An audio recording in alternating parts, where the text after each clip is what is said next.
where stream has started, okay, but because we're letting people funnel in, right? If you're watching this later, it's like an awkward pause. You know what I mean? It's something that I still haven't really navigated in terms of how best to approach it. So I guess how I'm going to fill this time while we wait for a couple more folks to funnel in here is to show you guys what popped up in my memories today. This guy. 2 years ago today, I had this in my possession and I miss it dearly. It is a 996 C4S that was converted to rear wheel drive. If you want to see a couple reviews on it, there's a review on it on the YouTube channel. There's also a review on it on the Facebook, on Tedward's YouTube channel, which is an awesome POV YouTube channel if you guys enjoy that. So definitely check that out. But I really did love this car. I mean, I put a lot of work into it to get it to the state that it was at the point when it left my possession. Jesus. Cars in the morning. This car was rear-wheel drive swapped, had Olin suspension, GT3 brakes, 997 GT3 RS wheels. It was the ticket for sure. Ugh, what's the car you guys miss? Do you guys have one? I definitely do. This is definitely it. I think the problem for me with this car though was it was almost a bit too hardcore. The car was originally built by someone named Cody who lives on the West Coast, and his intention was to build something where you could drive it to the track, beat the ever living shit out of it, and then drive it home. Right? That was his intention with this car, and pretty much what I discovered quickly was it could do that, right? This car could handle any of the rigors of aggressive driving with ease. But the problem is once you got into the monotony of day-to-day driving, that's when the issues started to pop up, in the sense that like the clutch was really, really heavy. The steering, and I'm pointing to the shifter. The shifter was really mechanical and it actually required a lot of force. It wasn't something that was relatively smooth. So those were really the drawbacks with having something that could be really, really reliable on track and off track, right? In order to play that fine balance, something had to give, and that's what gave, was some of its drivability. Now, the Olins made it incredibly comfortable, and the new wheels and tires from the 997 Turbo S gave it a really nice feel on the road, but the clutch was really heavy and it just took a lot out of it. I think I did a drive in this car from Los Angeles to San Diego and I got stuck in traffic. I was in traffic for the better part of, I think it was like 3 hours, and my left hamstring I felt was going to pop right off because of how heavy the damn clutch was and constantly going like this, right? All right, but now we got a couple people in here. We can get started on today's news. So the first car that we're going to cover is this guy here. This is the Toyota Igo X. We're not going to spend too much time on this because this likely will not come to U.S. shores, but for our international fans, Toyota previewed a new version of their Toyota Igo City car. Now, this is likely, again, not going to be available in the USA, but something that is apparent is that this is a segment that is overlooked by many, right? A lot of companies are pulling back on their city cars, they're stopping to make them, and that's where Toyota saw a chance to really strike and create something that wasn't only just like cutesy fun that a lot of these small city cars tend to be, but have the look and have the ability to do anything. And I say anything in quotes here because that likely means like, you know, can take a flat dirt road or anything else. But what it actually means is they're trying to create a car that is something that a lot of different types of people would aspire to own or be happy owning, instead of just, the person that wants a cutesy little car.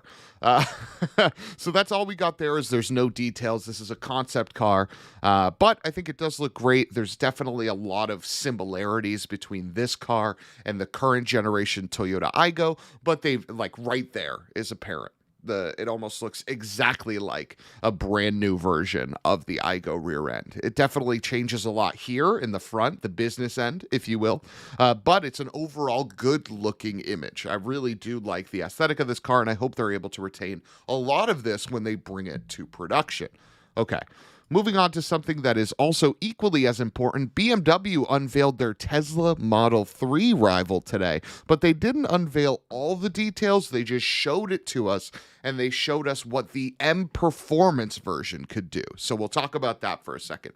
So this is a preview of what the 4 Series Grand Coupe is going to look like. This specific model is called the BMW i4, right? Because remember, whenever you see an I, that means electric car from BMW. So you have the i3, which is the electric hatchback. You have the i8, which is the electric mid-engined valet parker. You have the iX, which is their new SUV, and then you have this, the i4. And in M Performance trim, it's actually pretty substantial. We're talking about a car that has 523 horsepower, can do 0 to 60 in around 4 seconds, and has 300 miles of range via the EPA. That's not the EU rating. The EU rating, I think, was like 367. So pretty substantial, right? We're talking about the first competitor to Tesla from an OEM that has over 300 miles of range available, to my knowledge. We're talking about a car that, if you can get past the looks of the front grille, is relatively inoffensive and is an overall clean-looking machine. And we're talking about something that, you know, this is what we've wanted. We've wanted an OEM to step up to the plate and to be able to compete with Tesla on their own ground without making something that looked wonky or looked funky, right? And that's what this is. Here it is. It's the everyman's electric car, right? You don't have to make a statement. You can just buy a BMW, and that's really what they're hoping you'll do. Excuse me, it's the morning here, so coffee is essential.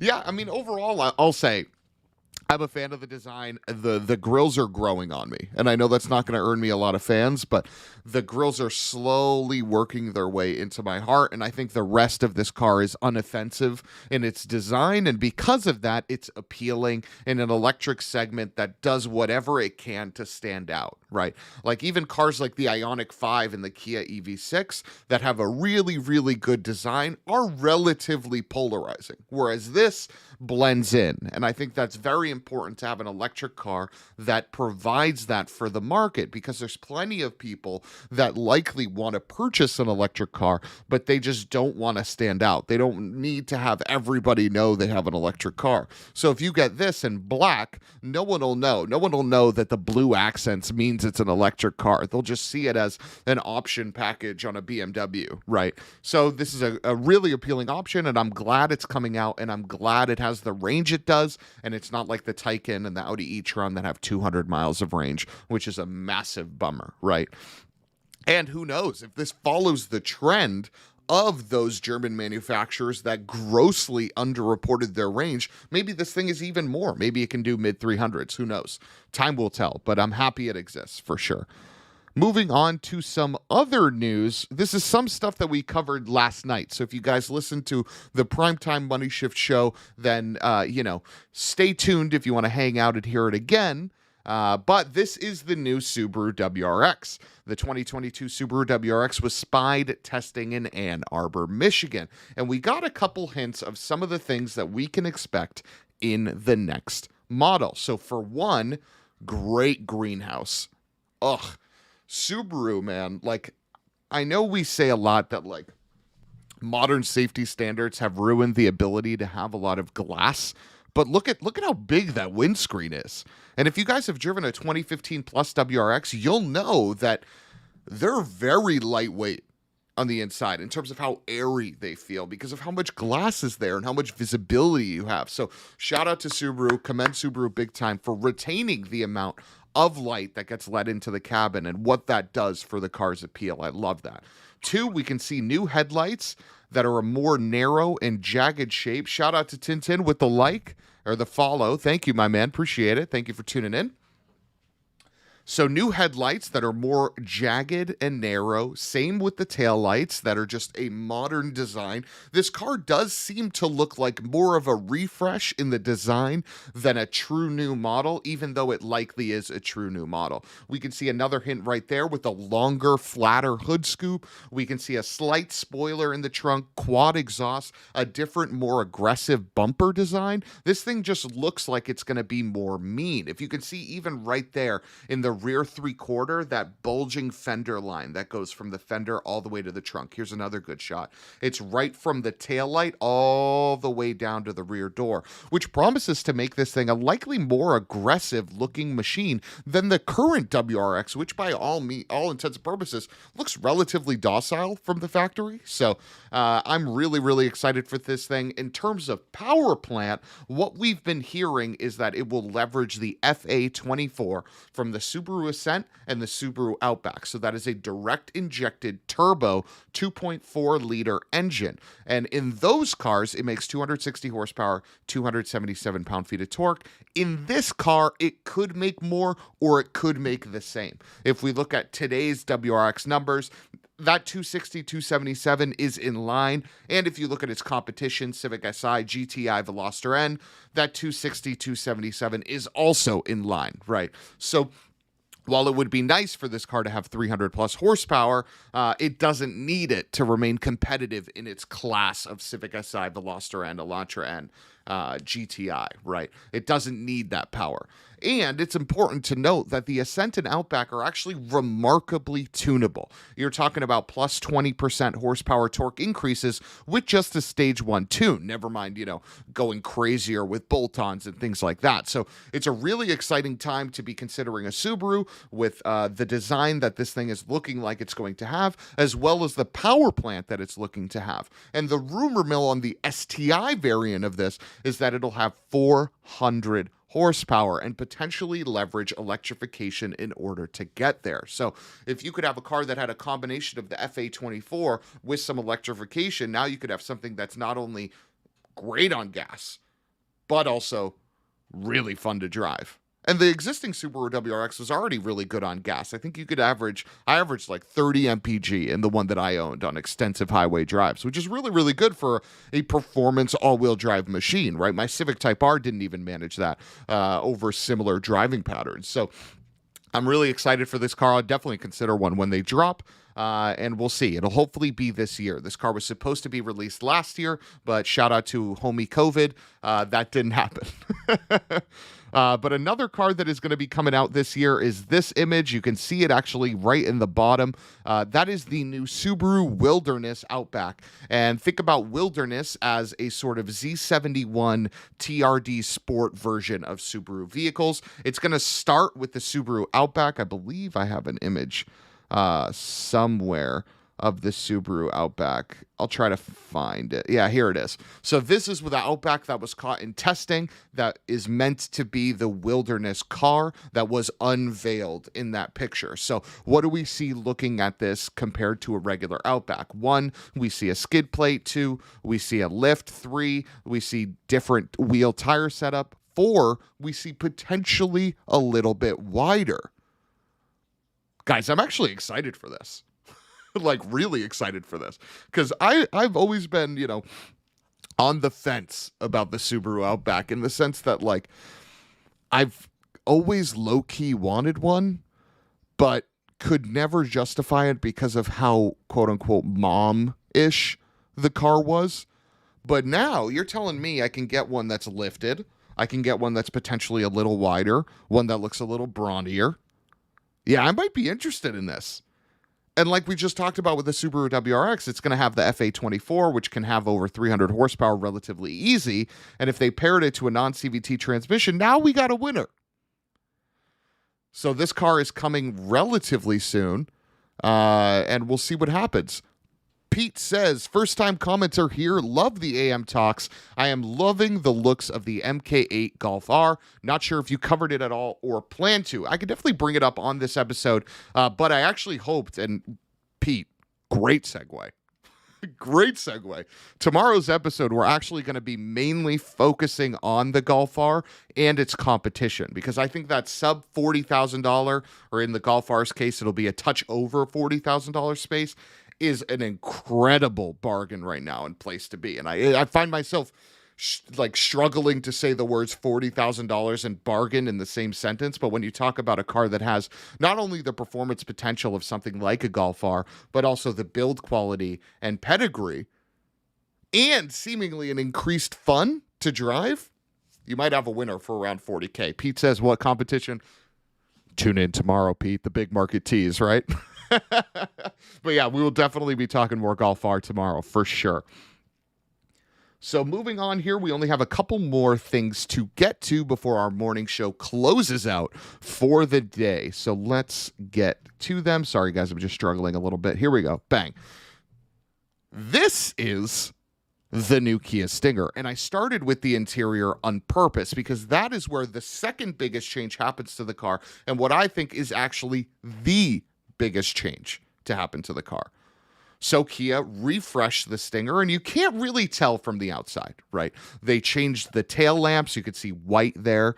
You can see it here pretty clearly. They changed them only slightly. The front is only slightly different. But if we're being honest with ourselves, the Kia Stinger is a design that didn't necessarily have to shift or change to continue to remain modern because it looks incredible, right? It's a really good-looking thing. So to just keep it in that ethos of good-looking thing is nice, right? So they didn't change much. They didn't have to change much. They just slapped on a new Kia logo and made it available in green, and here we are. But the two big changes that they made are really important. So the first, gone is the puny 2.0-liter turbo four-cylinder in the base Stinger, and in is the 2.5-liter turbo four-cylinder in the base model. Jill says, gorgeous car. Just wait till you hear about the details, Jill. It's incredible. So now in base form, okay, the Stinger has 300 horsepower and 311 pound-feet of torque, and that is available in either rear-wheel drive or all-wheel drive. So the base version of this car has north of 300 horsepower and north of 300 torque. The twin-turbo V6 doesn't change a lot, and to be frank, it didn't need to because it already had the performance chops to compete with its competition, right? It made 368 horsepower and 376 pound-feet of torque in this car, which is only up 3 from the current generation of Kia Stinger.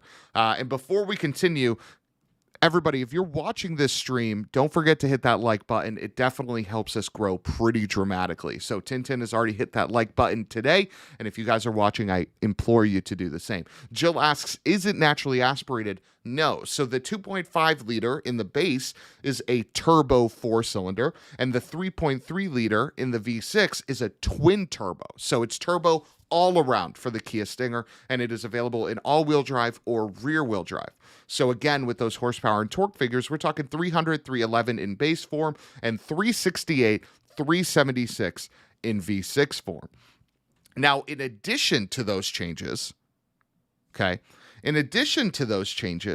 they also changed the interior of the car pretty dramatically, making it a lot more premium with the introduction of that 10-inch touchscreen and a lot of Nappa leather throughout the cabin.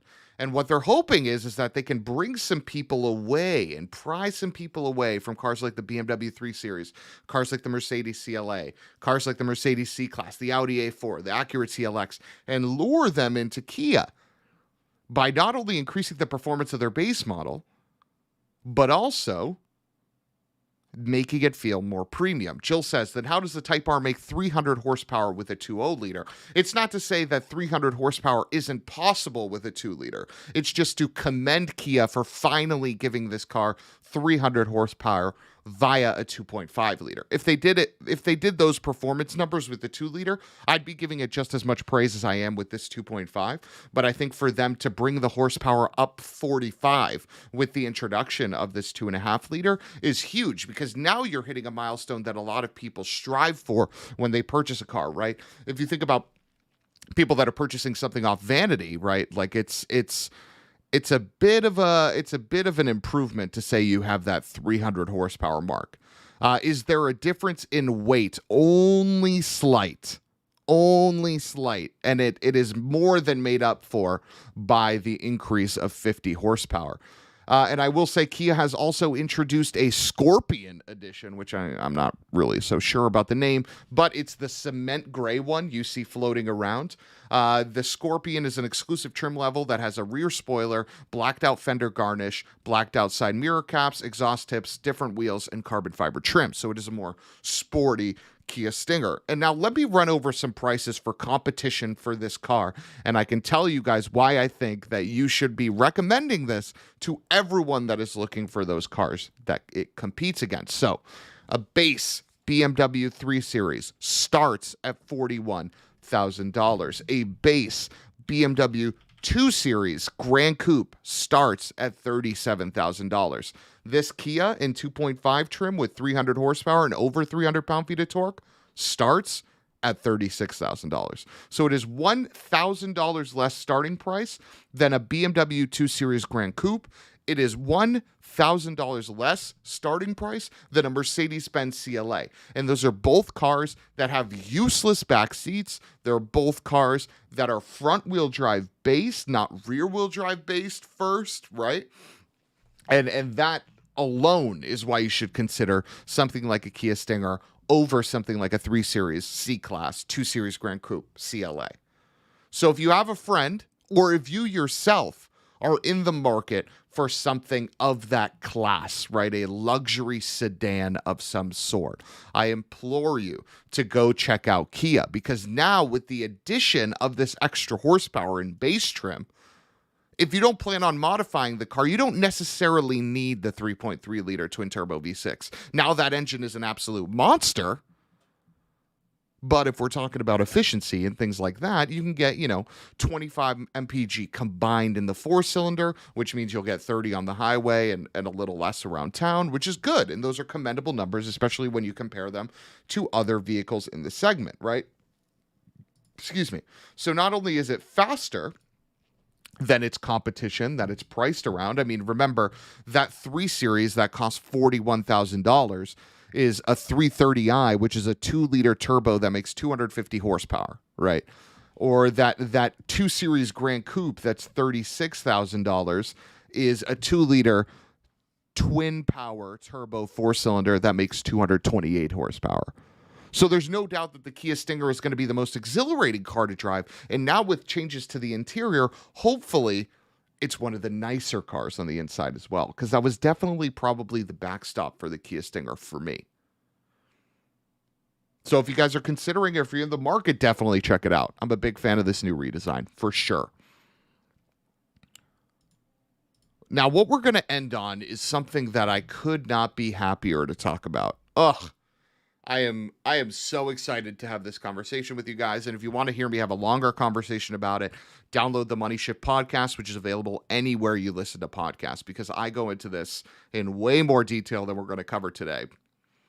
But Lamborghini is shifting its focus for how they're going to be making cars. They're putting handling over top speed and acceleration.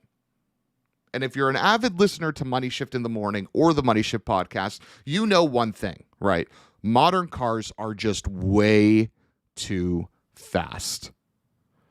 With that speed seemingly comes a lack of engagement, right? And I've long wondered if the analog driving experience would ever return, if it would ever be recreated, right? Past cars like the 4C and the Cayman and the TT, if other brands were going to step up to the plate. And Lamborghini's with us.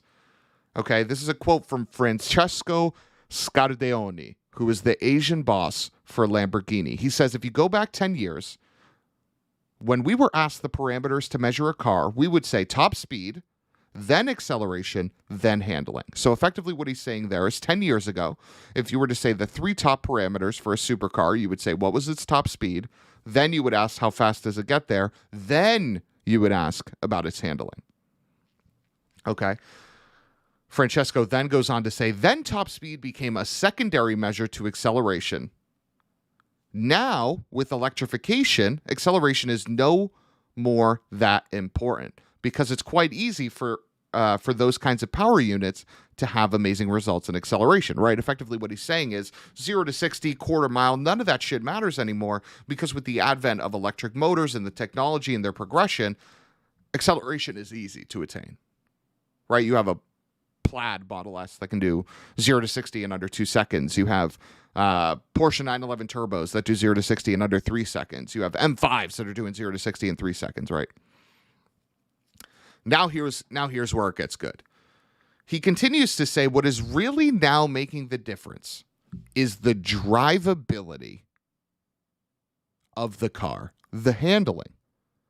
Because when you have good acceleration, but the car is heavy to steer, heavy to handle, you cannot have the pleasure of driving it in a really fast way. And then here's the key. For sure now, handling, in our opinion, is one of the top priorities for a manufacturer, especially a manufacturer like Lamborghini. And for Lamborghini, handling is crucial. A key parameter, handling is the top priority. Handling is the top priority.